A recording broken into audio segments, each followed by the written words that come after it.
Hey, welcome to episode 3 of the BK Show. If you listen to episodes 1 and 2, you likely see what I'm trying to do with this show. I've met a lot of amazing entrepreneurs on this journey, and I want to tell their story and really have a conversation. Brie is no exception to this. She is an amazing human who has a giant goal of changing the national conversation on debt. Her and I speak often, and almost every time we chat, the same thing tends to happen. We catch up on life and family. Then we catch up on business, metrics, and strategies and whatnot. But the conversation quickly turns into a deep dive into Ben's head. And this is very similar to my own consulting clients. We start with how can we move the needle, but ultimately end up working on what's between our ears. The truth is, as I'm learning, that's all there is. Tips and tricks and tactics and strategies are everywhere. But the limiting beliefs we all hold are the resistance we must face in our growth. And Brie is exceptional at helping her clients, and me, to be honest, work through these things. So to start this episode, I attempt to learn Brie's story, but once again, it turns into a conversation about inner work. I encourage you to really listen to this episode and see which of these many limiting beliefs we discuss resonate with you. So let's dive into this episode with Brie Sodano. Welcome to the show, Brie Sodano. You're one of my favorite people in the world because you're a goofball. And right behind you on my screen is the picture of my mom. You actually remind me so much of my mom, how goofy you are, and the leopard print you wear. And so I want to figure out who Brie Sodano is. I've learned a lot about you over the last year or so as I've gotten to know you, but I want the world to know who Brie Sodano is. Sodano? Is it Ano or Ano? It depends really on my mood, to be perfectly honest. Sodano sometimes, Sodano. It's really fine with me either way. Well, tell me how I've come to know the woman I know now, because you're one interesting character, and I just want the world to love you as much as I do. Oh, well, thanks for that nice compliment. I appreciate that. We met at a mastermind. We met at George Bryant's mastermind. We did. So that's how we know each other. But how did you become to be, I've known you as one of the goofiest people I've ever met in my life. When it comes down to explaining a situation, nobody explains it in a sillier manner than you. I don't know how to explain it. You have a funny way of explaining things that always make me giggle. But I want to know how did you become the silly person you are? Have you always been entrepreneurial? I went into finance 7 years ago, and then I really started sheep to shark in 2017. Before that, I worked as an investment advisor I started with Edward Jones, and then I went to an independent firm. And I'm goofy just because I am. But I feel like the goofiness and the entrepreneurship tie together. So I usually this show, I want to bring it back to how people even began, right? I know you deal with money, right? So sheep to shark, I'm sure I'll do a wonderful intro for this podcast, but you deal with helping women solve their money problems, but that's not what you do. This is what I've learned over time. You actually help people solve their inner belief system problems and their own mental issues. In the end, that solves their money problem, and that's most people just care about money, right? And so, taking it way back, obviously, you probably have some limiting beliefs and had an interesting childhood, I would assume, right? And all right. So I got knocked up in college. So I finished my junior year of college of 6 months pregnant, and I'm moving out of the dorm room, and so Mike and I got married, and that works for us. We love each other very much. But I was a wife, a mom, and a homeowner all by the time I was 22. And we were making $40,000 a year between the two of us. American dream, right? Isn't that what everyone tells you you're supposed to do? That's the American dream. At 22, though, it feels like a lot when you're still a kid, kind of. No, looking back, it seems like a lot, but I still see people doing it today of getting married, and you know what I mean? They need to go buy the house and buy the car and have the family. And I'm 36 and I don't even know what I'm doing, right? I could teach you. Somebody needs to. No, it's fine. I think you're doing great. You're almost married, right? Couple bonus kids. You're doing it. You're living the dream. No, but what's it like at 22 to, air quote, living the dream, live the American dream, do everything that you're supposed to do, right? Well, in some ways it's really cool because the party's always at your house, and the expectations for other people bringing beer are real good. People are expecting to bring their own beer. They're going to bring snacks. At that point in my life, I was working at a boys and girls club In fact, if you watch my videos, you will often see me in like a decade-old Boys and Girls Club hoodie.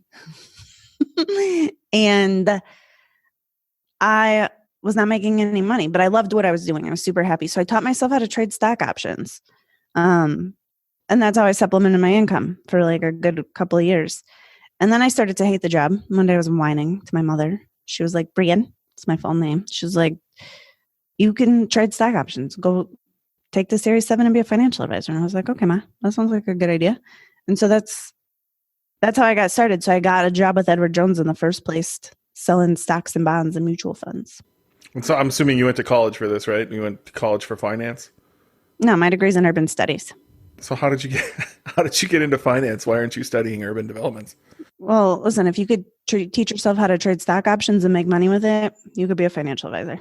So the other thing is so my grandfather, when he came home from World War II, he started selling stocks. My dad sold insurance. My mom worked on Wall Street.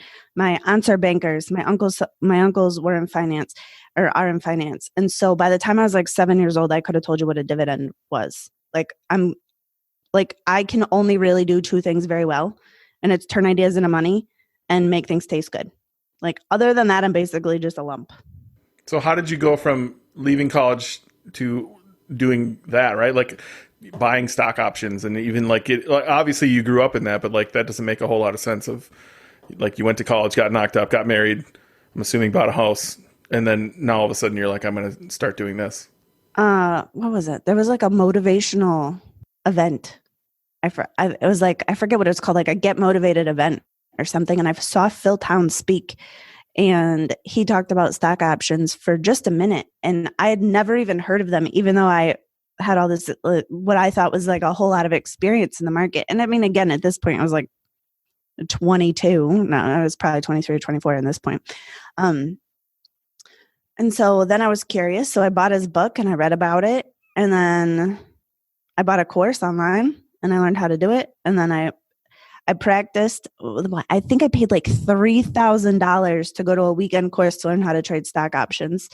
Help me understand the story of like you're learning how to do this to make some side income to like actually turning into a job, and then later down the line turning that into what you're doing now. Oh, so when I started learning how to do the stock options, it was because I was super happy at my job. Like I loved what I was doing. I think I was the teen director at the time. I was like getting paid peanuts, but I was getting paid to read Twilight to teenage girls. Like I was absolutely having a great time at work.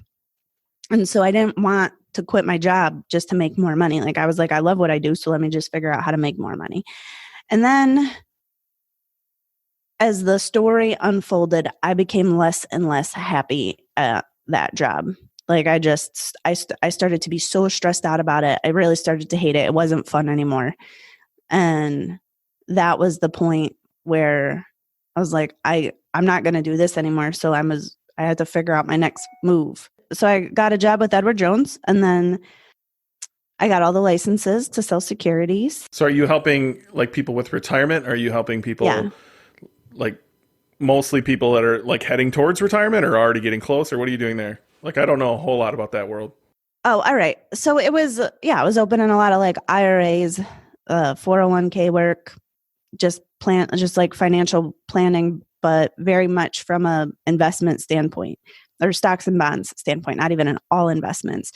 And I did all right there. It was okay. It was a good gig. And then I got offered a better opportunity at an independent firm. So I went to an independent firm and I loved it. Like I was really happy. I didn't start my own thing necessarily because I was unhappy. It was just, as I started to figure out that people had problems with money that stocks and bonds weren't the solution for, like I was talking to people who had credit card debt 20 years old, who had student loans and their kids were about to go to college, who are making a couple $100,000 a year and we're paycheck to paycheck. And so I was like, like I started to realize that people with good incomes, people who like air quotes, like should be doing wonderfully financially, are having the same kind of problems that I was having when I was 22 and we were making 40 grand. Like And so I started putting the pieces together of this, and I was like, well, maybe they need a budget. Maybe they need a plan. And come to find out, that's like highly ineffective. That's not really a great way to actually get control of your money. Like having a plan is one thing. Actually doing a plan is something else. Like this one time I read the South Beach diet book. I read it. I knew exactly what went into that plan. Guess how many things I cooked? None. Guess how skinny I was? Not at all. And so it's like, I started to realize that. And then when I started working with clients on cash flow, I realized it's like, oh man, well, we're going to have to work on these habits because the plan doesn't work if you don't change the habits. And then I realized after some time after that you have to work on it from a mindset level so that way the habits can stick. Because if you make your habits do one thing, but it still isn't congruent with your identity, with who you think you are, like the whole plan goes to crap anyhow. But so how did you go from like helping people invest, right? Like you're investing for retirement, they're investing for, I would assume, just trying to grow their net worth. How did you go from that to seeing people were having, like you went all the way to budgets in your little rant there. How did you even make that transition? Because they didn't have the money to invest. They were, people like one time I had a client, I mean, he was making like $275. His wife was a lawyer. She was probably doing almost another $2. And they had $6,000 in savings, like all of their savings. So what do they come to you with as far as like their right? Because are they looking to invest that $6,000 or like what is the problem where they're even in your office? It's that they want to be investors, but they're not set up for it. They didn't have the habits in place. They didn't have like just the money was going everywhere. So every time he was trying to invest, it wasn't happening. He's like, well, I set up Acorns. I set up this thing. I set up that thing. And I'm like, all right, well, having the account with no money in it is like reading the South Beach diet book, but not cooking the recipes. Like, so are they coming there assuming people who make what I make must be investing this, or they must know something I don't know because I don't have any money left? Yep. And so that's kind of where it started. That's where all the understanding really what was going on started to unfold because the math wouldn't make sense for what people were doing. Like either the debt that they were paying off or whatever else. And so like his problem wasn't that he didn't have investments. That's like a better problem than the problem he came with. Like he came to see me and his money was going everywhere. Like there was just habits, just constant consumption, constant consumption. And so that's the sort of stuff that you have to work on. So that way you can have the money together for the things that you want to do with it instead.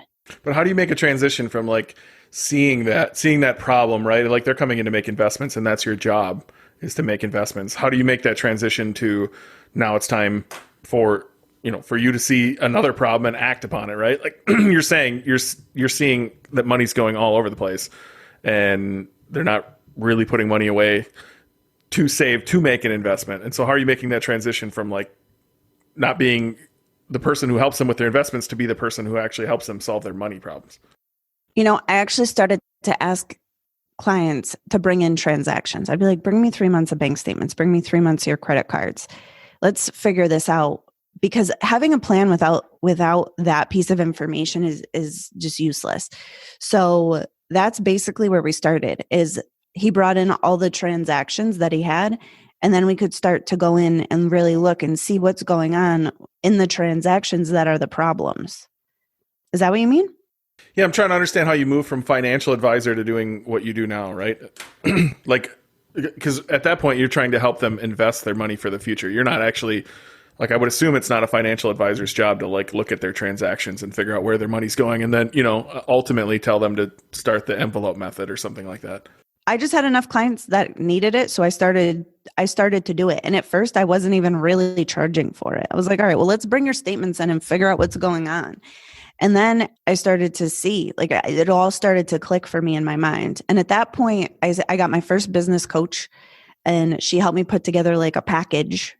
She really opened my eyes on how to think about the services that I offer in a way that's not just solving like one little problem at a time. Like, what does it really take for someone to achieve financial success? Like, what is everything that someone would need? And so from there, I've read probably like 200 books on mindset and human behavior.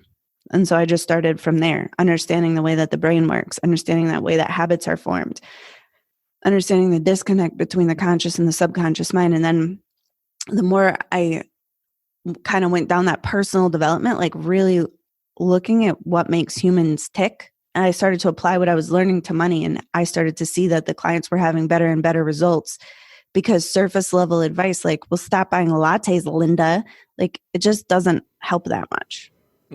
But you had to start there, I would assume, right? Like when you first got their statements, like there has to be a starting point of you saying, maybe don't go to Starbucks as much, maybe, save X amount of dollars. Like there had to be a process in which you learned, the envelope method that I know you deeply, deeply love, doesn't work.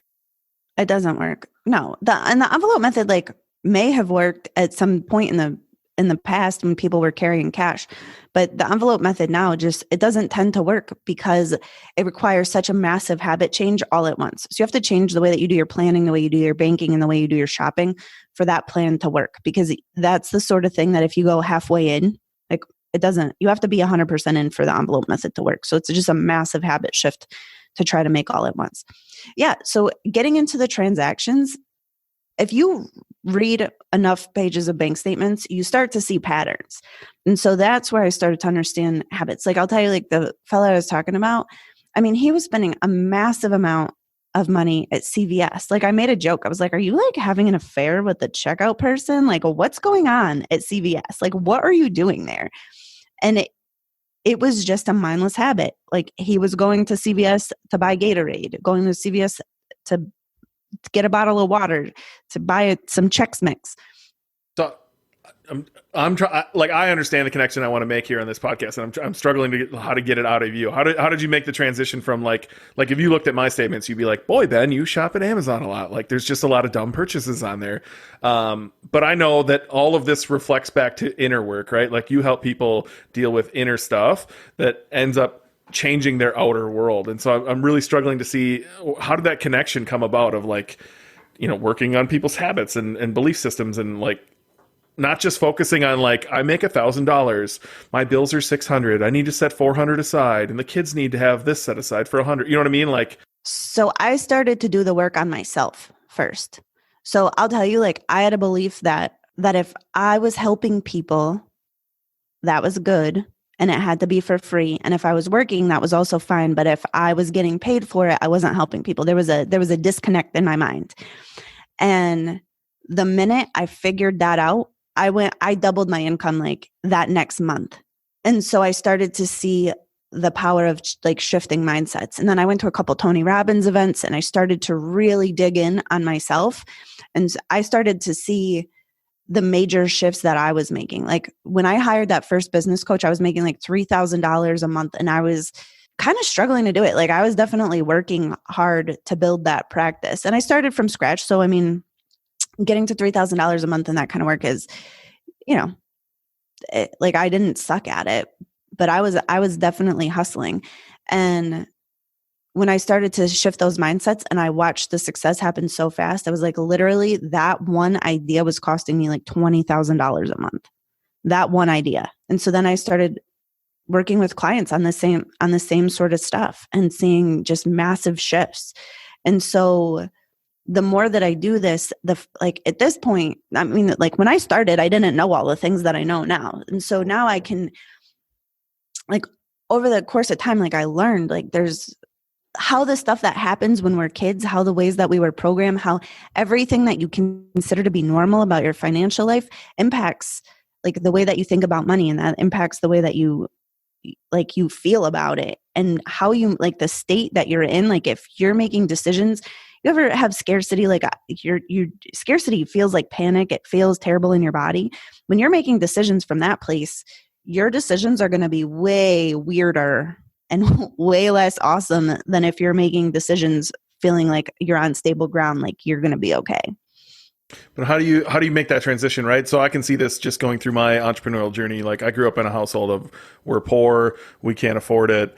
A lot of those people was said a lot, or yeah, I don't even know how to explain it. Like we were poor, right? Like we're a different class. We're a different group of people. And it took years for me to shift out of that mindset from we're poor to not I can't afford that to how can I afford that, from just rabid pessimism to optimism, and just like, shifting the way my reticular activation system was like seeing the world, right? Like finding the things that were already there just by simply having a different point of view. Uh, so I think I had some advantages on making these shifts. And the reason is because, so I was raised by my single dad. Um, so there's three of us. Well, yeah. So there's three of us, and my dad basically just did his best. He worked a commission job. He sold insurance. And in the day-to-day aspects of my life, I think I felt a lot of poverty, but my family was incredibly wealthy. Like, and so I went to private schools. Like, I'm well educated, and so I got to see both sides. Like at my house, we might be eating macaroni and cheese and from a box.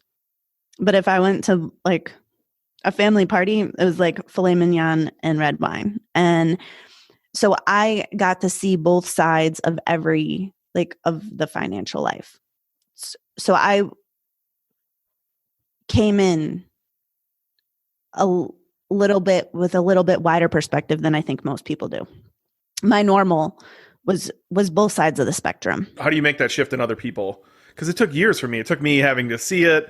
Like, my ex-wife's family was very well off, right? It took me having to see that, having to see them be entrepreneurs, having to see different attitude. You know what I mean? It was life experience that shifted it. Where like I feel like what you're trying to do with your program is shift that through your program and shift that through your coaching. And you and I can't get on a call just to have a chat for a half hour before it turns into like a therapy session for Ben. Like, this is truly your gift, and it's hard to get words out of you sometimes that I'm trying to get at. But like, how do you get there? How do you get somebody from talking about how they, may or may not be able to afford something, or they can't afford to invest, or they don't know where their money's going, into that really deep stuff that's life changing? I've been fortunate enough to have enough clients where I got to learn at rapid speed, because I wasn't just working on myself. I was working on myself at the same time I might have had 15 clients, and they all have different problems that are presenting in different ways. And so, actually, funny enough, what did you ask? You asked me about my degree. So my degree in urban studies is about mapping out systems. It's about mapping out like complex problem solving, understand how one thing connects the other. And so the way that I was trained in college, like I can connect the dots.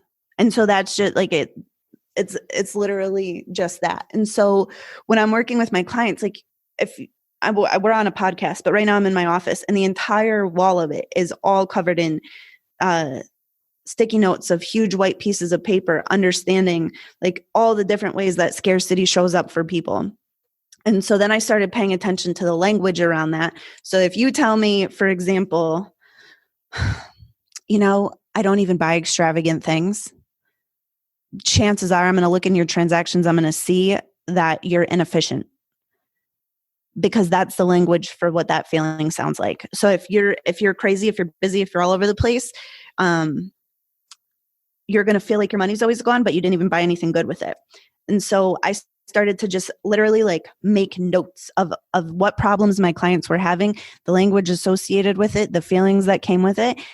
And I started to just study them, just like be obsessed with it and making all those connections. So now when I hear things like I have like a mental checklist of different language patterns that lead down to what kind of problems. Is this what you're looking for? Like, Yeah, kind of. I mean, I feel like this podcast has been all over the place. It's my job to like try to tell this story of Brie, right? Like, you're an amazing human being. So I want to try to work through how the fact that this isn't money, right? Like you're just visualizing all of this through the lens of money, right? Like it's like the money's the symptoms, right? Like the symptoms, but in the end you end up coming back to, man, I don't know, you've given me so many acronyms over the last year, I don't even know, like the 4 conditions of worthiness, and like we'll get into talking about imposter syndrome, and we'll get, you know what I mean, like there's so much that I think goes into this, where I think the people listening to this might find value in all of the after effects, right? Like not just the words they're using, but like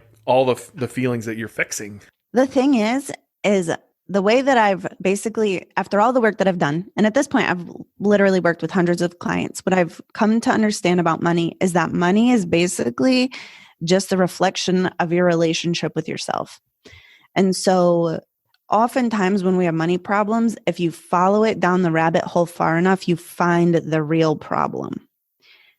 And if you try to solve money problems just on a surface level, you may be able to solve the money problem, but if you don't address the underlying problem in your life that was causing the money problem in the first place, it just moves. You'll have to solve it again someplace else, even if it's not in your life or not in your financial life. Like it will just end up being someplace else. So that's where I started. Yeah, I started to like connect the dots between the inner world and the outer world, and how basically how feelings affect decision making, which you get like, so now your feelings are affecting your actions, and your actions make up your results. And so having clients get to a place of like emotional intelligence and being able to control their emotions around things, that ends up being really the case. But the problem happens when, so like if you grew up in poverty, if you grew up poor, you're going to have a lot more negative feelings around money. And so if you're making decisions in those negative feelings, you're not going to get to what you want. Like even if you went to school and you do other things and you make good money, like it's not going to be enough, because there's so many aspects to financial health, and it's not just earnings. So people tend to be obsessed with making more money and paying off their debt. And those two things are both like aspects of financial health, but they're not altogether the financial health. So it's like you're earning, you're spending, your debt, well, not like debt, but like your income to expenses ratio, your relationship with debt, your relationship with investments, and at some point your relationship with creating money, which is slightly different than earning money. Can you give me an example in each one of those of like the symptom you're seeing on the outside? Because you use, like, again, we've talked about this before, you use money as like your gateway into the woo-woo. Like truthfully, you help people with the woo-woo stuff, the internal belief systems, right? And so can you give an example of each one of those of like a symptom on the outside? Because I guarantee we can relate this to business the same exact way, right? Oh, like what yeah. is the symptom on the outside, and then where are you finding that they need to work on something inward? And like I'm happy to use some of the stuff that you've graciously pointed out to me every time we get on a phone call of like my own limiting beliefs, right? And I'm working on this as well. So if you grew up in poverty, you may have ideas around saving money where you may not trust yourself with savings. So your feeling is going to be like, well, I better do something good with this money now, because if I leave it in my bank account, it's going to get spent. And so then you spend it. So that's generally like the way that, either that or saving money is useless. I never get to keep it anyway. And so then that will cause somebody to not be able to save. So the thought process in the in between sounds like what I just said, where it's like, well, I'm not going to be able to save this anyways, or I should probably, I'm going to have to do something good with this. I should do something good with this before all the money gets spent. And so that's around savings. But then how do you go in there and resolve that issue, right? And that has to boil up in more than one way. If they grew up with a belief system that, I'm assuming mom or dad wasn't good with savings, right? So that means they're not going to be good with savings. Or they were told they don't need to save, or we're not savers, right? Like there's little phrases that we all grow up hearing that turn us into who we are. So it depends on the client. Everybody's got a different thing, but basically you're going to want to look at that comfort zone, and you're just going to want some awareness around the issue. I'll tell you, the first time I made, I had two $25,000 months in a row. And this is at a point in time where that was more money than I made in a year in my entire life. And I remember paying all my bills, paying all my business stuff, making some investments in the business, and I still had $26,000 in my saving or in my like checking account. And there was such a visceral panic response. And it's basically because I was out, even though it was better, even though the situation was better, I was still way outside of my comfort zone. Like I'd never seen that kind of money in my accounts before. And I viscerally had a freak out. And even though I was, this is the work that I do, I was fully aware of what was like going on. It's hard like my mind was like, you know what you should do? You should pay off every little scrap of debt. You could make a dent in the mortgage payment. You could do this. You could, and like, it was uncomfortable to sit with that money. You have to practice it. So you have to become aware of the fact that it's uncomfortable for you, and then sit with it, and then learn to just sit with it for a minute instead of making the decisions to just get out of that uncomfortable feeling as fast as you can. So most of the time it's like a discomfort that will cause something to go awry. And the same thing happens in business. So do you remember the first time you ever went live? First and only time I ever went live. Yeah. It's not the most comfortable feeling, right? It's incredibly awkward. And so sometimes we can see, we're like, well, man, if I went live, I could probably grow this audience. I could probably make way more money. I could deliver way more value. I could do this and do that. And then, so what's the problem? We get in our own way with like, man, this is awkward. I don't know what to say. I'm uncomfortable. I didn't wear my makeup today. That like we talk ourselves out of it, and it's because of the discomfort. It's not because we don't really want to do it. It's because doing it pushes us out of, there's a gap between your potential and your programming. And that gap is all of the discomfort. Like closing that gap is going to be like uncomfortable. And so that's like the main bit of the work that I do. And so if your programming says, man, you better get rid of this savings account as fast as you can. Well, you're not going to hit your potential when it comes to savings, because you want the savings. It's there. You want it. This is your potential. But the gap is, man, I better get rid of this money as fast as I can. And so it's learning just to understand where those feelings came from, questioning the beliefs around those feelings, and then basically trying to choose a thought that feels better in your body. But even if it doesn't, sitting with the discomfort of it until the discomfort passes, so that way you don't, go blowing your tax refund or your stimulus check on like 65 cans of tomatoes. So this is where I struggle, right? Because you see, we've worked together on like some of the conditions of worthiness, and like I have serious imposter syndrome where in the mornings I could give a fuck what anybody thinks, and then certain times in the evenings I'm like, oh my god, who am I shouldn't be doing this, like I'm not as good as this person, like who am I to have this voice, I've never done X, Y, and Z, right? And so like it's easy to sit back and just be like, yeah, sit with it, and then, you know what I mean, and then lean into it. But like, what are some like tactical things you can do to get through, like, number one, self-awareness, right? You have to have self-awareness to like even see the limiting beliefs and the voices and the phrases that run through your head that come up and tell you to do stupid shit. Like you have to have self-awareness to even see it. But then what, right? Like what's the next step? Like I've been seeing our friend Elliot to do hypnotherapy, like regressive hypnotherapy, to take me back to those moments in my childhood where I'm learning these really, really, really dumb things that have like set my life on the path it's on. But like, how can someone do that without, All right. So first, you want to have that self-awareness, and so I suggest self-awareness really in two main realms. So you want to start to pay attention to your thoughts. You also want to start to pay attention to the feelings in your body, because the feelings in your body are going to give you a really good, they're going to show you much more clearly when there's a disconnect between your conscious thoughts and your subconscious thoughts, because your subconscious thoughts don't actually have a voice. So for example, if I do my affirmations and I'm like, I am a wealthy woman. I am a wealthy woman. And I'm saying it out loud with my mouth, but my body feels like I'm lying. Like my body is like, no, she's crazy. This woman is bananas. Then that gives me a pretty good indication of there's an incongruency there. So the first thing, like you just said, is self-awareness. So I usually suggest for clients to do body check-ins, and you want to do a body check-in like when you're going to do something financial. So if like you want to log into your bank accounts. If that gives you low-level anxiety, you want to start to pay attention to that. Or if, your credit card statements show up and the immediate response in your body is to avoid them. Your conscious mind may be saying, oh, we need to take care of this debt. We're going to put a plan in place, da, da, da, da, da. But your body's like, I reject this.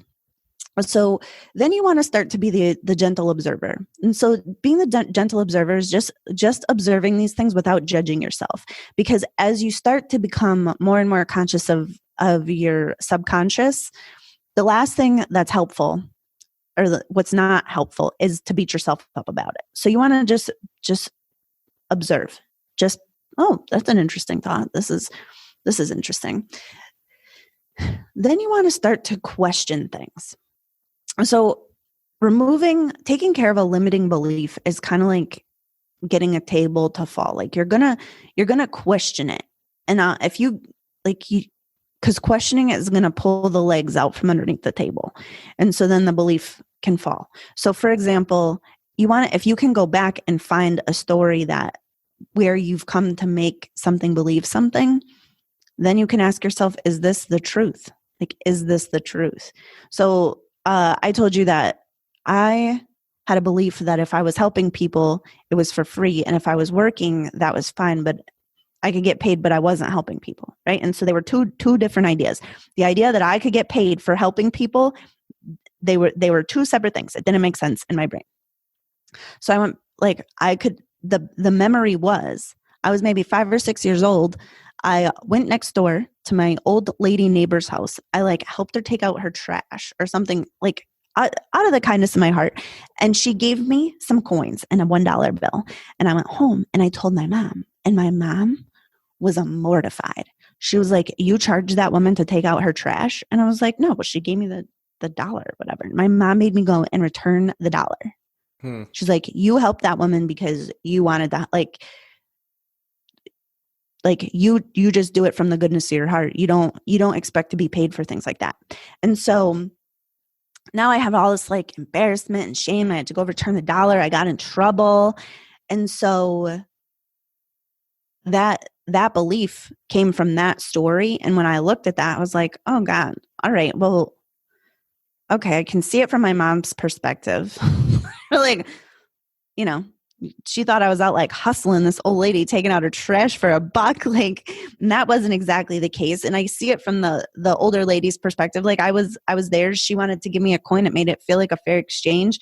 And it was cool. And so you look back at that story and you can kind of be like, well, is this worth not getting paid for? No, of course not. How did you get back to that? Sorry, that's my main question, right? So again, I've been seeing Elliot, who's taken me through hypnotherapy. Again, he's not hypnotizing me. It's more like guided meditation where I'm coming back to these memories that may or may not even be rational memories. Sounds like you remember yours. The one specifically for me, and I'm happy to share it, is I was 3 years old and somebody asked me, what do you want to be when you grow up? I don't even remember who asked me. I don't remember anything at all. I don't even remember my answer. It could have been firefighter. It could have been dinosaur. I don't know. But I remember my grandma specifically saying, you'll never be that. We're Kanaganerfs. We're poor. Right. Turns out that was something that was really holding me back of being who I should be. And so how do you I get it, totally self-awareness. You need to hear your mind telling you can't, right? You got to get those I can'ts out of your head. But once you realize you're hearing the I can't and you're asking, why do I have this thought? How do you go back and find the moment in time that built that thought in the first place? Usually I just tell clients to journal on it. Normally your subconscious is normally a pretty willing participant. So normally it'll just come up. If you journal on it, your brain will give it to you. You'll get a flashback. Do you think it's important to start with self-awareness? When you say self-awareness, is it important to start listening to the I can'ts? I think it's important to start listening to just in general, the way that you talk to yourself. You're going to show up very differently if you look in the mirror and you're like, wow, you sexy MF. Look at you. You're a MILF. You're the best. Your hair looks great. Your eyes are shining, rather than you're like, oh girl, you know what, you need more hairspray. that shirt isn't right. Your internal voice really affects your mood, the way that you carry yourself. So it's not just the I can'ts, but it's just the general tone that you talk to yourself. And then of course, if you're saying I can't, check that. I'm trying to think of some other examples, right? The 4 conditions of worthiness kind of describe this pretty well, as far as I'm not worthy, I'm not good enough, I'm not smart enough. I hear a lot of I can'ts, and maybe that's just where I came from. I was always told we can't for some reason, right? We were poor. I call it the 4 main financial wounds that people have. So the first one will stop you from getting started. And this is a belief that I don't get to have what I want anyways. I don't get to have what I desire is basically it. And it comes from childhood. And it's like you ask for a lollipop in the store. And not only do you not get the lollipop, but you also maybe get a little smack for asking. Maybe it didn't even have to be like a physical smack, but it was like, and stop asking for stuff. And like, as a parent, my kids will probably need to do the same work because sometimes they're like, Mom, can we get a penguin? And can you stop at Taco Bell?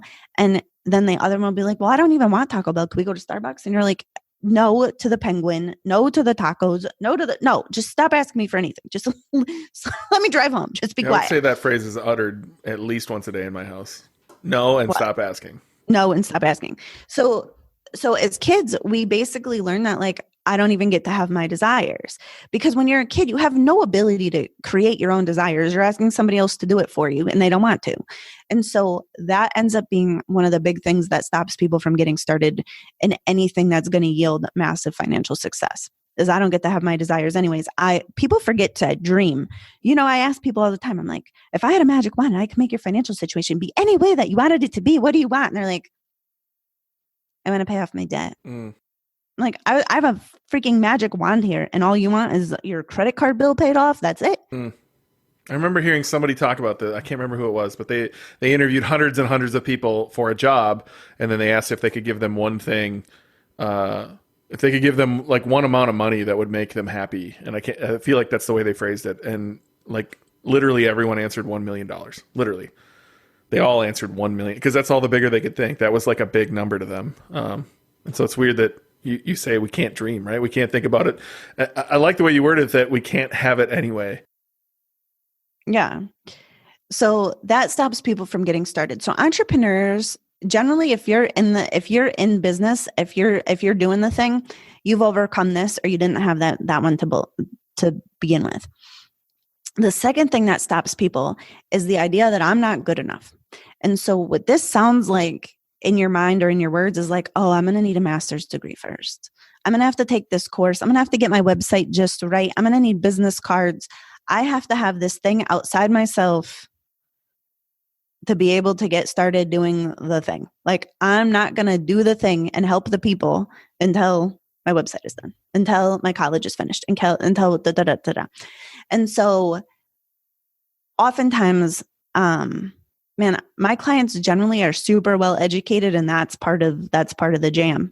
Is like I have clients sometimes with 2 master's degrees, and it's because they feel like getting more and more education actually pushes them along their journey. But it's if you don't need the education, and sometimes you do need it, but if you don't need it, it's just really a stall tactic from really like getting on the road. So I'll give you a quick example. So I have a client who she ended up going for the doctorate anyways. She already had a master's degree. She had her LCSW. She wanted to start a business. She went back for a PhD. Did she need a PhD? Not to make more money. She wanted it because she wanted it, but it's kind of a stall tactic is really what it is. I think it shows up in business too, right? Like I've worked with plenty of students who they need to have their website completely done, all of their emails done, all of the graphic design done, all of their remarketing ads all set up. Like everything needs to be done before they can even start. But you need to make sales to even like make anything worthwhile, right? Like they're happy continuing pumping money in without officially starting. Yeah.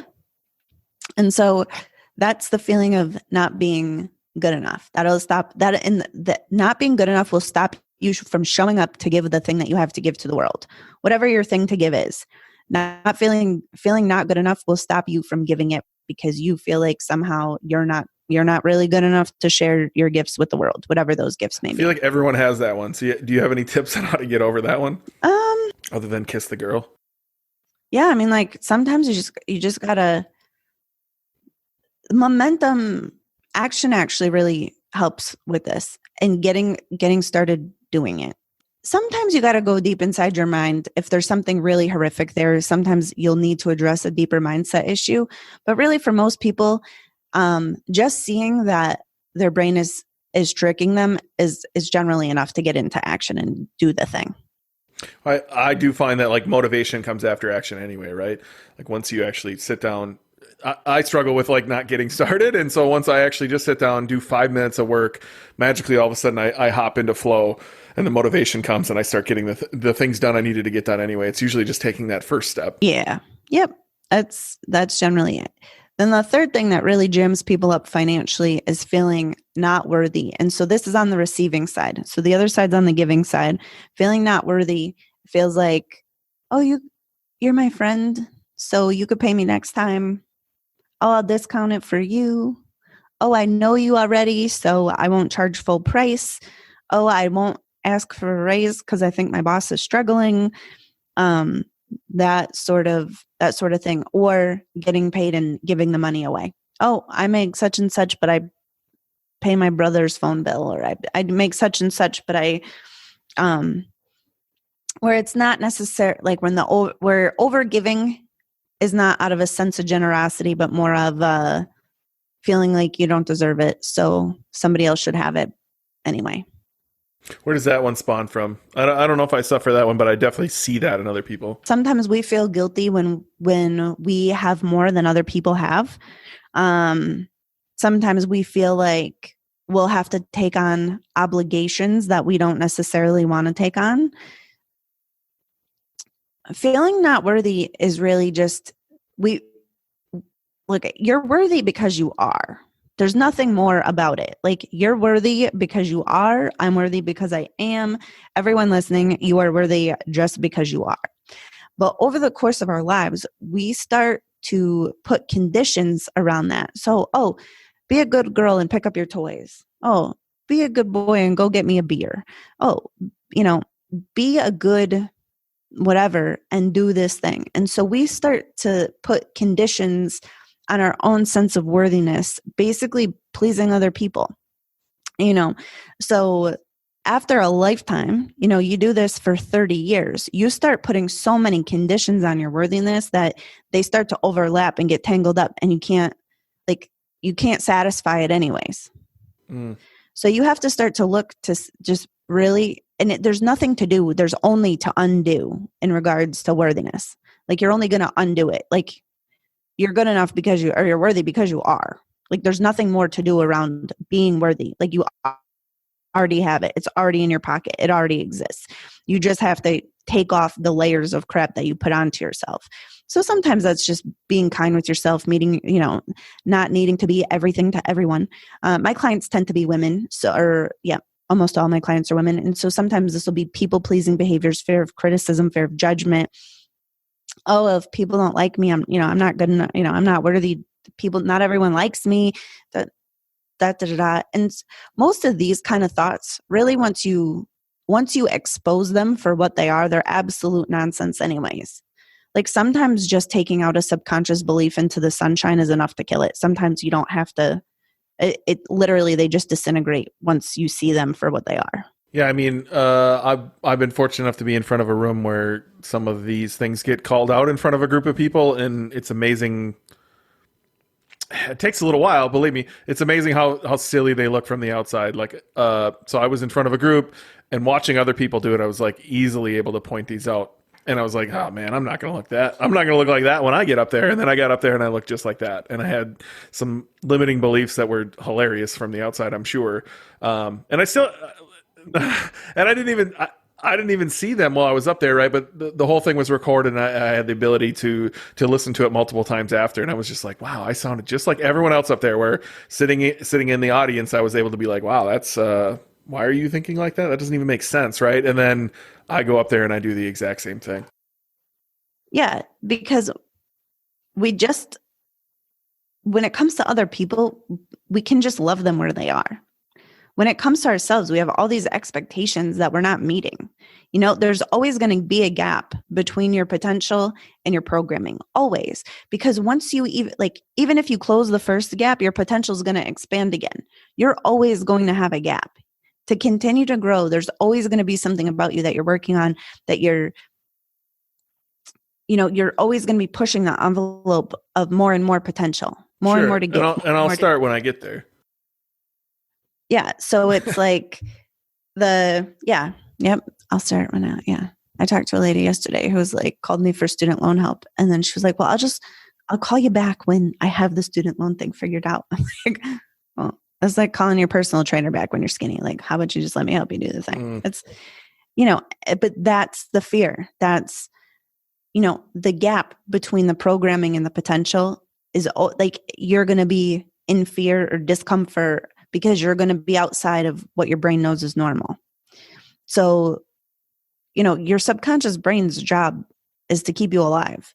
And so that means it really likes what's familiar. It really does, because it knows that you can already survive this. So if you've been broke your whole life, having more money seems like way better from the conscious mind perspective. It's like, yeah, this would be way better.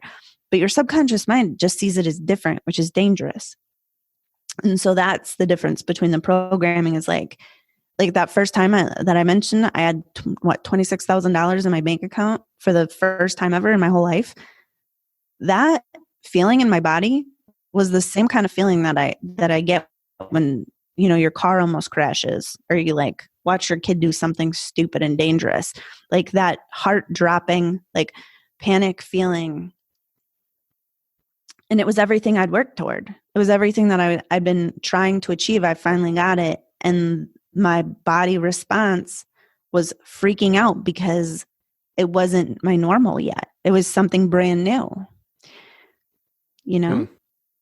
So there's, being in that gap is wildly uncomfortable.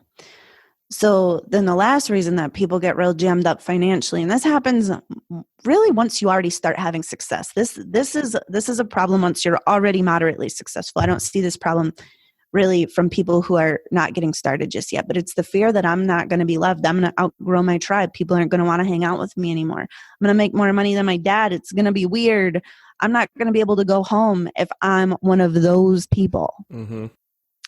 And I'll tell you, I was working with a client. She grew up northern Florida, like deep south, trailer park.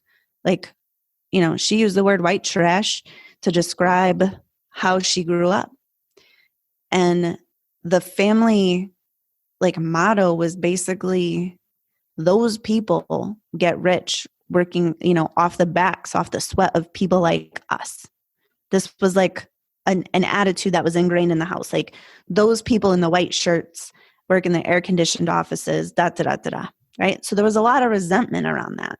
So this lady, she goes and she's got a master's degree. She's super, like she's got all the potential in the world to make massive difference. The chick is brilliant.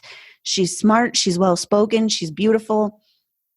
And she can't make more than $12 an hour with a master's degree. Why? Because if she does, she can't go home. Mm. She, and this is on a subconscious level. She can't go home. She can't go home being one of those people who works in an air-conditioned office. Yeah, I mean, I feel like I told this story when I was recording with Kayvon, but I had the same sort of thing at like Thanksgiving. I was sitting in the corner of the room, a little high, if I'm honest with you, and my whole family's over, and they're talking about they. And they kept saying, well, yeah, they want us to come in on Black Friday, and they don't, you know what I mean? Like, they don't understand that we have family too. And, oh, yeah, they want me to go work out in the yard truck, and if I back into something, I'll get fired, but they don't care. They're still going to make their money sitting up in their office. And I was just like, holy shit. And I had to like stop. I was like, stop. I screamed, stop. I'm like, I'm they now. We can't do this anymore. Like, you guys have to stop. Like, we're all people here. We're like, they have their best interests in mind when they're thinking about you. You're not just some number to them. You're not just some person to them. Like, we're all in this together. I don't know. It really clicked for me that day, because that's how I used to think too, right? Like, I used to think the boss was just up there, counting all of his dollar bills with his feet kicked up, and you know what I mean? That's just not how it works. Yeah. So those are the four main reasons that I see. Like, those are core, like the main core reasons that I'll see people not be able to bridge the gap between their potential and their programming.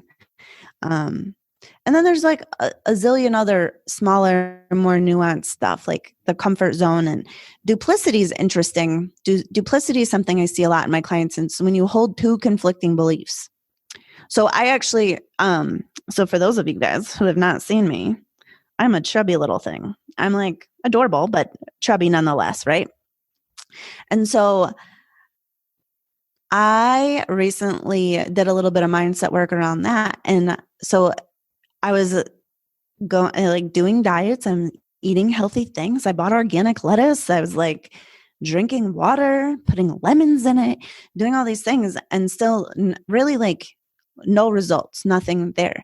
So one day I was like, what do I even expect from my diet? What do I even expect out of this? I expected to have to do it again. I expected that even if I lost the weight, it would come back. I expected that it wasn't even really going to happen. Like, and so here I am with these two, like a desire and a belief that doesn't match. So it's like, well, I believe that if I buy all these organic things, that would be helpful, but I also believe it doesn't matter. And so you get stuck in a duplicity where you have two beliefs around the same thing that are conflicting. Like it ends up, it's like going down a maze and you get to the part where it's closed off, like you can't keep going. So duplicity is another thing where you have to really look because, not all our beliefs point in the same direction. Like sometimes we have a belief that's like, yes, you can. No, I can't. Yes, you can. No, I can't. I have evidence to support I can. I got evidence to support I can't. So sometimes that's another way that we get tangled up and not making moves financially too. We'll have beliefs that like, oh, it's okay to use debt to invest, but simultaneously believe that, well, you can't be wealthy if you still have debt. Right. So how do you get beyond that one? Because I can see that one boiling up in many different places in my own life.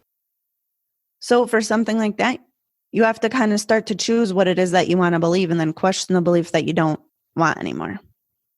So let's, like, if you want, we can question a belief. That do you have a belief that we can question? Well, I mean, we've worked through some before, right? Like you've talked to me specifically like about weight too, right? And like how I view it as a punishment. And so my belief is, I don't think I have this belief, but I certainly see it in other people that like it's genetic, right? It's in our family. I believe that we're meant to look like that. I can't look like. All right. So let's look at, we'll just question it. This doesn't even have to be yours. So look, is it genetic? All right. So am I a chubby lady because it's genetic? Well, I could look for some evidence that says, sure, my dad's a big guy. My mom's really not a big lady. She's kind of a slender lady. But I could say, all right, it's genetic. But then I can question it. Well, is it ultimately true that if you have a big dad, you are going to be big yourself? Is that ultimately true? Nope. Can we find evidence of people who have a big dad but are perfectly normal weights? Of course we can, right? So you start to question it. So if we know that that's not true, so it could be a reason, but it's not ultimately true, then you start to question it some more. So it's genetic. Do we know people who are definitely the only thin person in a family of fat people? Sure. Mm-hmm. All right. And can we see that? Like I don't know. Really, you just start to question it. That's kind of a not too complicated one. And then you start to look for evidence contrary, so you start to build a case that genetics is one of many factors, that choice has a thing, that attitude has a thing, that your vibe has a thing, that your food has a thing, and that you're not doomed to be overweight because your family is overweight. You have, like it's just not true. So you start to build a case for the belief that you want to have. You start to look for evidence of it. But that goes back to like the reticular activation system, right? I'd love to know how to turn that on because I've seen it in my life. I've seen it. I think anybody can, right?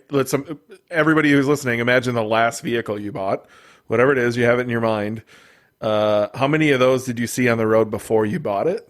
And then you bought it. And then how many did you see on the road after you bought it, right? That is your brain opening, like the law of attraction, if you will. That's like pointing you into, like, everything was already there. All those vehicles were already there. And as soon as you bought one, you started seeing them everywhere. And so how do you point your brain and say, okay, right now I believe I can't do something, and you want to squash that belief? And how do you tell your brain to say, what would it look like if I believed this was true? And so it can start finding evidence to support you because it's already there. All the evidence is already there. Just how do you turn your brain on to start seeing all the, like, what if it was the other way? Just what you just said. What if this was true? What would it look like if it was true? Well, what evidence could I find to the contrary? You literally start building a case. So I'll give you a quick example. So right now I have a client. She's very successful. She's the superintendent of a school district. She has a belief that you have to work hard to make money. And she's had several promotions kind of handed to her. Like when she got her first job as superintendent, she didn't go looking for that position. They offered it to her. They were like, hey, you're the candidate for this. Will you apply for this job? Right. And so she wasn't looking for that. And so her belief system says, well, you have to work hard to make money. So now she's making way more money. And she's working way, way harder. And it's not because that's what it takes to get the job done.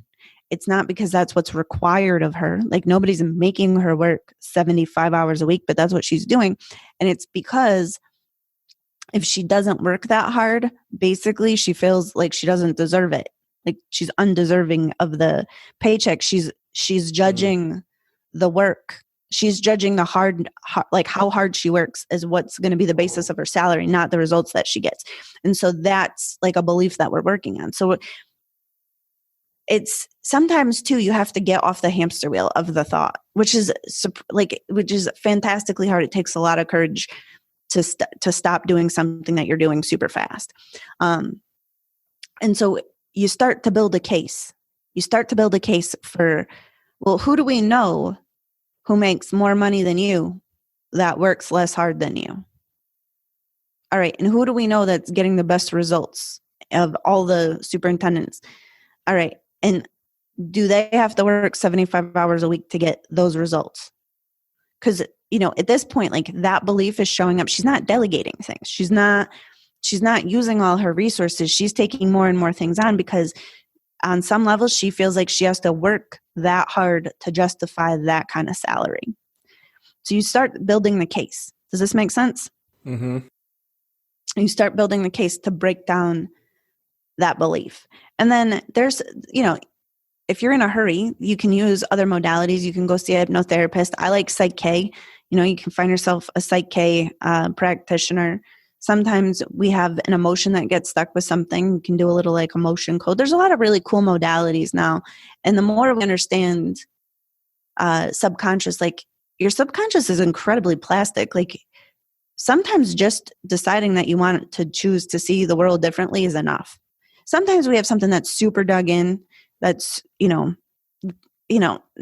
a lot of unprocessed emotions around it. Those things tend to take a little bit longer, but sometimes just seeing it differently is enough to reframe a subconscious belief. The moment you get some evidence, yeah, and that's why I was asking, like, for me at least, the moment I choose to believe differently, it's fine. I can choose to it, but again, I'll have that confliction, right? I'll say, I'll look in the mirror and be like, look at that six pack. I clearly don't have a six pack, right? But like, wow, man, you look good in that six pack. My brain would be like, yeah, you don't have one, Tubby. But like, that's a poor example for what I'm trying to say. But like, you think a certain way, and without any evidence backing it up, again, the mirror's not backing it up, right? Then I don't believe it. So like, that's where I'm saying, I agree with you, like shifting your belief and just choosing to believe a certain way for a little bit. How do you get that first bit of evidence? Because the moment you see evidence, your brain goes, oh, you know what I mean? You have like that, oh, this is possible moment. And then all of a sudden things start to shift. So sometimes it's an embodiment. So what you just said, the gap between you saying to yourself, what did you say? Oh, hey, Tubby, you don't really have a six pack? Right. Yeah. Okay. So the thing is you have to embody Ben with a six pack before you're going to have the six pack. You have to like put on your sexiness like a cape. Like you have to start to feel it because you're not going to have evidence just yet. So you have to, if you can't get there on a mental level, like when you're trying to make changes for yourself, sometimes what you have to do is get there in a state level. So like, you essentially like get into state, you conjure up the feelings of like, I don't know, what has been with a six pack feel like? Is that like a feeling of, I don't know, attractiveness, manliness, like what? Yes. All of those things. Like, so does it come down to like raising my standards and raising my habit? Like, is that where you're driving this to? So sometimes it's just about like kind of like you can use the word embodiment or stepping into a vibe, like feeling a certain kind of way. So look, so sometimes the same person, today I'm wearing a hoodie, I have wet hair and a messy bun. If you were like, Brie, on a scale from 1 to 10, how sexy do you feel? I'd be like, I don't know, like a 2. But I can go put on some red lipstick, a pair of high heels, and feel very different about the way I'm going to show up in the world. So sometimes when you're trying to make moves, you have to like on an energy level, get there first before you're going to like, you know what I mean? Like if you stand up straight in the mirror, you give your abs a little squeeze, you tell yourself like, yeah, look at you, big man. Look at you. So good.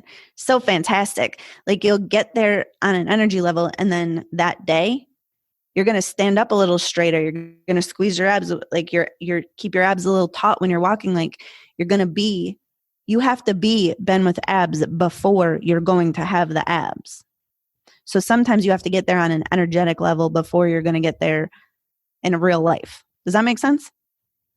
Yeah, I feel like even old me would be like, yeah, okay, sure, Brie, this sounds a little, you know what I mean? Like, I totally believe this stuff now. And like, this is why I wanted to have you on the podcast, is like helping people understand that the practical comes from the woo-woo, right? Like it all comes from mindset. It all comes from the thoughts in your head that end up, like the thoughts in your head turn into the standards that you have and the habits that you have that hold up those standards, right? And the habits that you practice every single day, that's the slight edge that gets you to where you want to get to in the first place.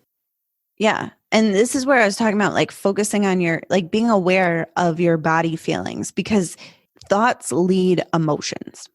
So right now, if we wanted to, we could probably go all the way down a super dark rabbit hole. We could talk about something, we could think about something all the way until we were sad or angry or mad or resentful or jealous about something, right? Can you tell a story? And no, you don't have to, I don't want you to, but is there something that if you were to talk about right now, you could go from neutral, happy mood to all the way to pissed off? Yeah, potentially, yes. And then you can do the same thing with gratitude or joy or confidence. Like if you were to think of every single thing that you ever did that worked out great, you're going to have you're going to be able to get into that confident vibe. You're going to be able to put that cape of confidence on with your thoughts.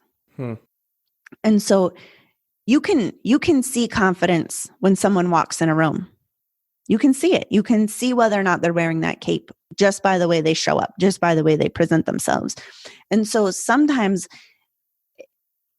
you have to work with what you're working with. And so everybody's closing the gap between their potential and their programming is a little bit different. So sometimes people have a way easier time getting into state, as Tony Robbins calls it, getting in the state, or being embodied, or however we want to say it, getting into those physical vibes, right? Some people have to get their mindset first, and it's fine. It's fine either way. But alignment, the way that I look at it, like what really makes people successful is that first they're going to have a vision. And so the way that I see vision is that your desires are going to be a really good indicator of your potential. So if you want, what do you want? You want to own the twins, right? So I've never seen somebody want something that they didn't have the potential to have. So your desires are going to show you the edges of your potential. So your vision is going to be both what you're going to have to give to the world to be the kind of person who owns the Minnesota Twins and owning the Minnesota Twins. So that's a give and a receive, right? So you're going to get the Minnesota Twins out of this. You're going to have to be the man who makes a big enough difference in the world I mean, I don't even know what a sports team costs. What are the Twins going for these days? 1.3 Billy with a B. Okay. Yeah. So that means you're going to have to create a whole lot of value in this world to be able to get those things. And the fact that you want it shows that that's going to be where the edges of your potential are. So I've seen some clients who just want a little cabin in Maine and others who want a private jet. And potential is not like, it's not a value judgment. It's not good or bad. So if you want the Twins and I want a simple house, your vision, it's not better or worse than mine. It's just different. We all have a different spot. So your vision, that's going to be the first thing. So you're going to get really clear on what it is that you want to give and what it is that you want to receive. Then you're going to work on your conscious thoughts. So if we say, all right, I'm going to teach people to grow their businesses so well that at one day I'm going to be the owner of the Minnesota Twins. If your conscious thoughts are like, yeah, right. Shut up, Tubby. You're crazy. Like that's. I feel like you're in my head right now. Shut up, Tubby. Yeah. So that's going to be like the first indication that you're out of alignment. So you're going to have to get those conscious thoughts to believe it. So your conscious thoughts and your subconscious thoughts, very different things. So your conscious thoughts are going to want to like know how. It's you're going to start to put it together for the conscious brain. All right. Well, who else owns teams? All right. What do they do? Okay. So people who do the same thing that I do could possibly do it. All right. This, and I could totally make $1 billion before I die. Right. This could totally happen. I have all the time in the world. You start to play with it in your conscious brains. So once your conscious brain says, yes, I'm willing to say this out loud. Like we're going to tell people this. This is definitely what it is that we want. Then you can start to work on those subconscious beliefs. And the way that you're going to tell if your subconscious beliefs don't match generally is the feelings in your body, because your subconscious brain is in charge of your emotions, your bodily functions. Like, if I was to lift my arm right now, that's a subconscious thing. And all of your habits. So then you start to get the subconscious on board. And so this is where if your programming doesn't match, you're going to feel it in your body. So if your conscious minds are like, all right, we're going to go for it. We're going to build a business big enough to create enough revenue where I could spend $1.3 billion on the Minnesota Twins. Your subconscious brain may respond with like, whoo, icy cold puddle of fear, feeling like you're like in a cold hot tub, just when the jets are not on, like freaking out. Because that's gonna be a really big gap. Because right now, how close to you are, like, to being a billionaire? Yeah, I'm not close. Not close to being a billionaire just yet. So there's a really big gap between your programming right now and your potential, and that is enough to make your body be like, I don't know, man. I don't know. Like, I'll tell you, I get resistant. It's like not fear. Fear for me shows up very much in resistance. Like, I make a joke. I'm like, every time Alyssa's like my business partner, every time she'll be like, can you organize this thing? Can you be like administratively better? All I can imagine is myself like chain smoking Newport cigarettes. Like, I don't even smoke, but like I like imagine myself, I'm like just like chain smoking. There's some resistance there. It's just resistance. So your body is going to give you some clues around these beliefs. So like if you go to sell something, for example, and then you're nervous, that doesn't match. Like, it doesn't match the vision. So the nervousness shows that you're a little out of alignment. And so this just gives us stuff to work with. So once your subconscious brain is on board, then your feelings will start to match. And so sometimes you can like bypass it a little bit and just get to the feeling that you want and take the action from there. Like a little shortcut. So then when you're feeling the good vibes, when you're feeling like, yes, this is totally possible. I could totally do this. I'm excited about this. This is going to be fun. And then you start to know what actions to take. So then, your feelings are there. You start to take the actions, and then the results start to happen. So, alignment is Like if we're talking law of attraction, like alignment's where it's at, because the biggest misconception in law of attraction, the way that like I'm sure that everybody who's an entrepreneur has probably read The Secret, right? The thing that The Secret says that's only part of the truth is that like it's your thoughts that do it. The thing is, the reason why your thoughts are so important is because your thoughts lead your emotions. Like from an like electromagnetic field standpoint, your emotions are significantly more powerful than your thoughts. So this is like, I'll tell you, for a good long time, I would be like, I am a millionaire. I am a wealthy woman. Like saying the affirmations, but the entire time my body was like, what? No, you're weird. Like, what are you talking about? And so that was the disconnect. But you work on it, affirmations also, you have to say like 10,000 times for your subconscious to start to be on board with it. So this year, I'm projecting to do $1 million in sales, but at this point, I believe it. Like the idea that I would do less than $1 million doesn't even make sense to me. Like it seems silly. Like it seems silly now. Like there's no evidence that this is going to happen, but there's no evidence that it's not. And so at this point, I believe it. And so I'm able to take action like it's going to happen. But a year ago, I couldn't take action like it was going to happen because I would get in my way. So that's part of it too, is just getting your vision, your GPS set. What's an example of getting in your own way? Oh God, like turn my ads on, turn my ads back off, quit my funnel, not think my work is good enough, stop showing up live. Just continue doubting yourself rather than believing in yourself? Is it as simple as that? Yeah. Well, if you're feeling doubtful and you show up, if I'm feeling doubtful, not good enough, not worthy, and I show up to do a live, people can feel that. Nobody you ever go to buy something and you very much get the impression that your salesperson just needs to pay their mortgage. Mm-hmm.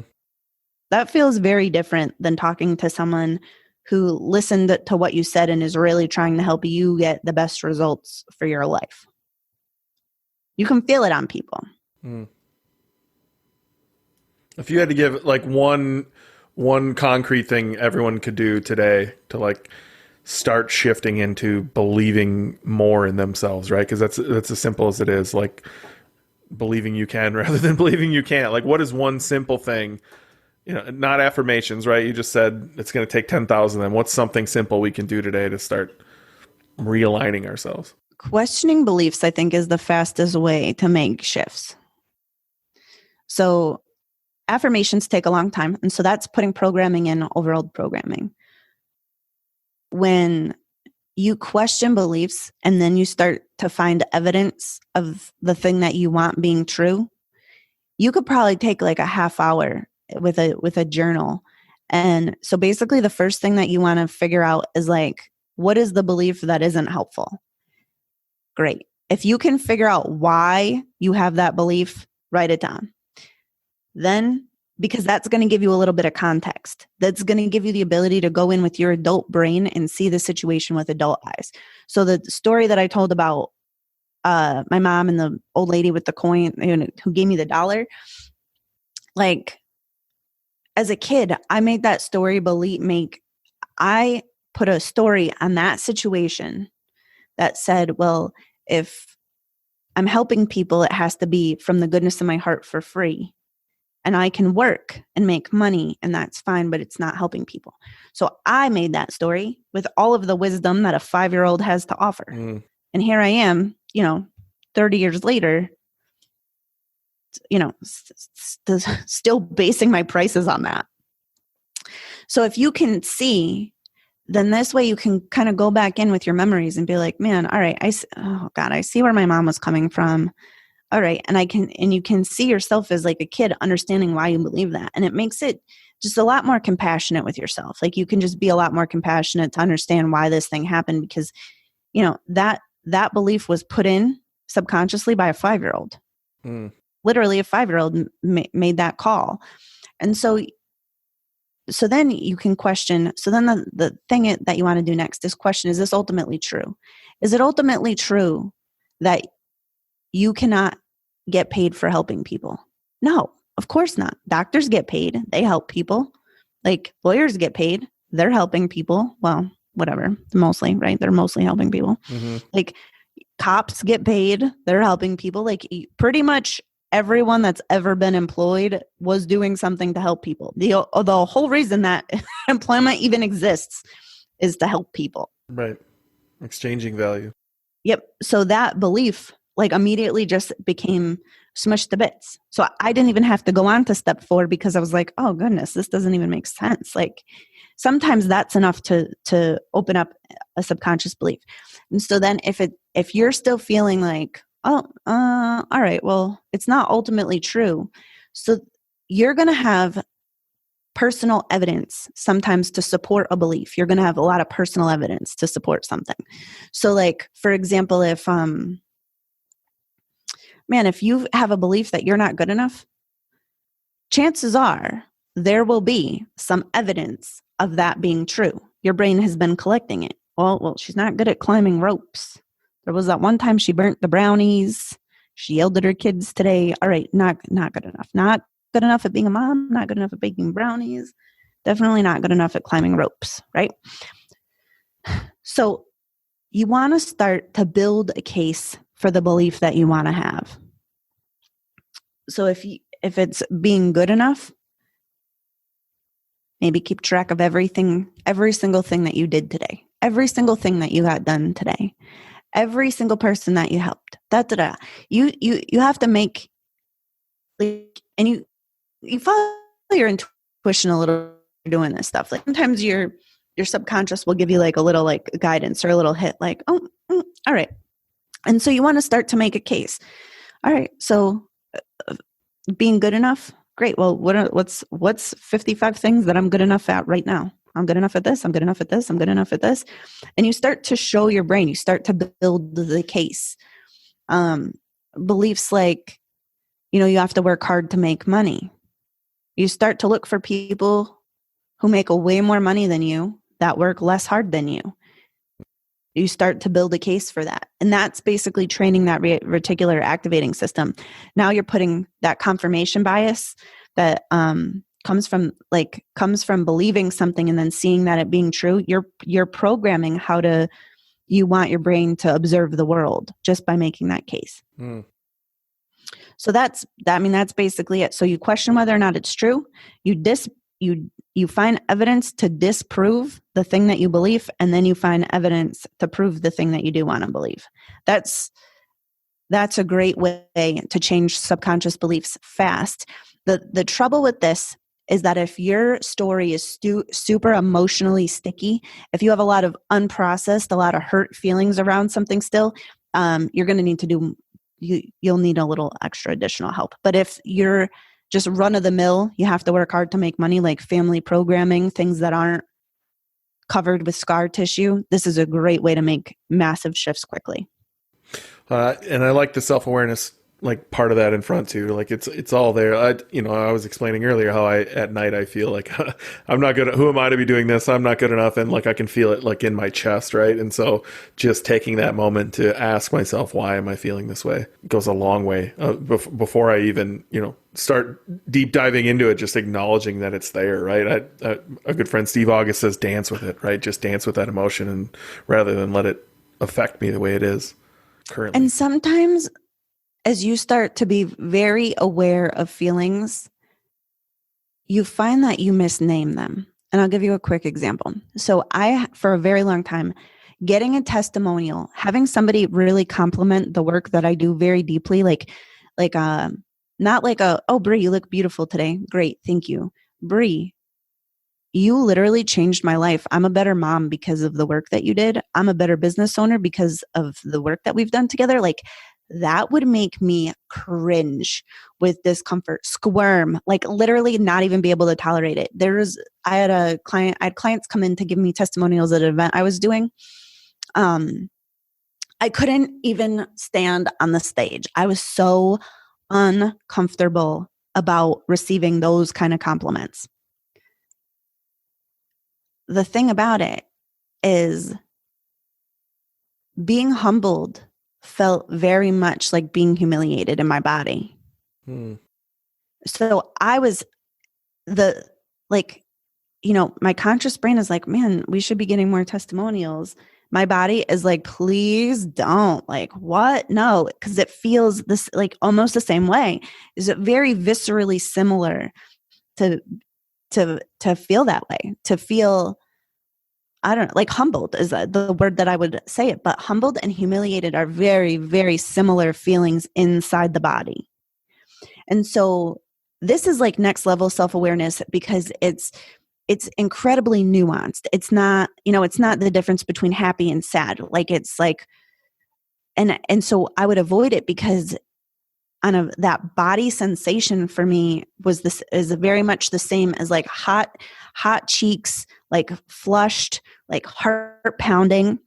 And so then I did a little reframe and I was like, oh man, I'm going to decide that instead of feeling humbled by compliments, I'm going to feel honored by them because that's a very different body sensation. So if you're somebody who follows me, you'll hear me say, oh, it feels so nice to get a compliment like that. Or I'm so honored that you would say that about me. I'm so honored, rather than just going right into humbled. So in the case that you have where you have a tightness in your chest toward the end of the day, I would start to really explore all of the emotions that give you that tightness of chest and start to see maybe you're mislabeling an emotion, because that's like, you may actually be experiencing self-pride. It's just weird. Like, you know what I mean? Like, it's just a new sensation. And so you're like, the sensation comes, you're sitting in pride, and all of a sudden your brain is like, well, this feels remarkably like not good enough. Weird. So sometimes, like the pain and pleasure is like, there's a whole lot of gray area between the two. Not a whole lot, but there's a little gray area.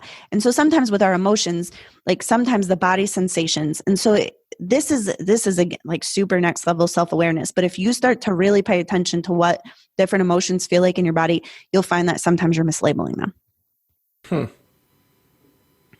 Well, you're kind of leaving me speechless. You've given me like a lot to think about as usual on our phone calls. You always make me look far deeper into myself than I want to look. I hope the audience is doing the same thing, like really questioning the different feelings and emotions they have and how they talk to themselves on the inside, right? And how that reflects on the outside. But I don't know, you're making my head spin, Brie. So I think I'm going to call the show right here. I appreciate you being on. You're one of my favorite people. How can more people find out about you, right? Like, what if people have, some of the money issues you're talking about, and they want to dive deep into these feelings and emotions? And like, who is your target audience? Who's best to reach out to you? So most of my clients are women, although I never don't take someone because they have a penis. It's just most of my clients are women. And so generally they're successful, but there's still challenges with the money. There's still a very big gap between the programming and their potential. So they're generally earning well, they're generally successful in their business. But they're not making the kind of progress that they want to make. So that's generally who I work with. So I'm on Facebook. The Sheep to Shark with Brie Sodano is my business page. I have a free Facebook group where I do like free trainings all the time, and that's called Shark School with Brie Sodano. I'm on YouTube, and it's I don't know. I think it's Shark School. No, it's Sheep to Shark. Sorry, guys. Sheep to Shark. Yeah, I don't know. Do you have show notes? I could send you a link to 100%. I'll put these links in the show notes. I just want to know the best place to send people that want to get. Oh, all right. Probably the best place is Facebook, to be honest. That's where all my best content comes out. That's where I show up the most. That's where I'm delivering the most amount of content and best free stuff. So if you go to my business page, that's probably the best place. And that's called Sheep to Shark with Brie Sodano. Well, I will put a link to this in the show notes, and trust me, if you're listening to this and you want to hear more from her, go listen to her. Like, her and I talk once a week, and she blows my mind every time I talk to her. She makes me think about stuff that I don't even truly understand. And maybe you're feeling that way after you've listened to this, and I would encourage you to go follow more of Brie and like really deep dive into this stuff, because it's what really makes the difference in your life. So thanks for being on, Brie. I appreciate you. Thanks for having me. Wow, what a deep dive episode this was. Honestly, by the end of the episode, I'm so deep in my own head thinking about what she's saying that I'm actually slow to respond to her. I'm going to need to listen to this back a few times myself, I think. If what she was talking about resonated with you in any way, or you have aspirations to work with Brie, I'd encourage you to follow her on Facebook, as she is constantly dropping knowledge over there. The link is facebook.com/sheep2shark, and you can also find the link in our show notes. If this hit home for you, share it with someone who needs to hear it. I promise this is the work we all need to do. And if you don't have someone to share it with, if you could take 30 seconds and go leave a review on iTunes, it would help us reach more people just like you, and I'd appreciate it very, very much. See you next Wednesday.